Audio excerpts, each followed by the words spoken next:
Katekismus Besar Westminster 1647. Pertanyaan yang keenam. Apa yang oleh Alkitab diberitahukan tentang Allah? Jawabannya, Alkitab memberitahukan siapakah itu Allah.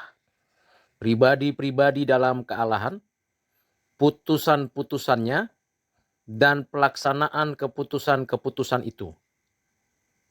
Jawaban tersebut dapat kita baca dari surat Ibrani pasal 11 ayat 6. 1 Yohanes 5 ayat 6b. Kisah para Rasul pasal 15 ayat 14, 15, dan 16. Serta terakhir Kisah pasal 4 ayat 27 sampai dengan 28. Bagaimana kita memahami jawaban tersebut? Kita perlu menelusuri dari mulai perjanjian lama sampai dengan perjanjian baru, bahwa Allah menyatakan dirinya secara umum melalui karya ciptaannya, dan secara khusus melalui firman yang diinspirasikan, yang ditulis oleh para penulis, yang sudah dinafaskan oleh Roh Kudus. Dan terlebih khusus, secara pribadi, Anak Allah menyatakan keberadaannya hadir dalam sejarah melalui inkarnasi.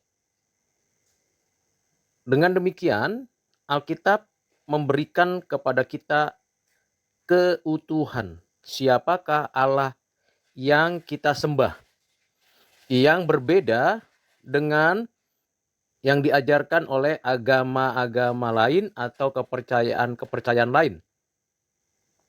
Sebab secara progresif Alkitab memberitahukan kepada kita siapakah Allah, pribadi pada diri Allah yang esa, baik dalam perjanjian lama dan perjanjian baru, yang dapat kita baca khususnya berkaitan dengan namanya Elohim, Yahweh, Adonai. Dan dipertegas pengertian tersebut pada perjanjian baru, di mana kita memanggil Allah Theos dengan panggilan Bapa. Dan anaknya Tuhan Yesus Kristus, firman yang menjadi manusia, adalah Tuhan Juru Selamat penebus kita. Serta Roh Kudus, Roh kebenaran, Roh yang memberikan kepada kita penghiburan, hidup dan kehidupan. Dengan demikian, Alkitab memberitahukan kepada kita bahwa pribadi-pribadi itu setara, sehakikat, dan khusus dalam melaksanakan keputusannya, yaitu penciptaan, providensia, dan penebusan. Perlu kita ketahui bahwa ada terminologi economic order, yang artinya Allah Bapa menciptakan segala sesuatu, memprovidensia segala ciptaannya, dan menebus segala karyanya, khususnya umat pilihannya, hanya melalui anaknya yang tunggal Tuhan Yesus Kristus sebagai mediator yang diterapkan, digenapkan oleh Roh Kudus.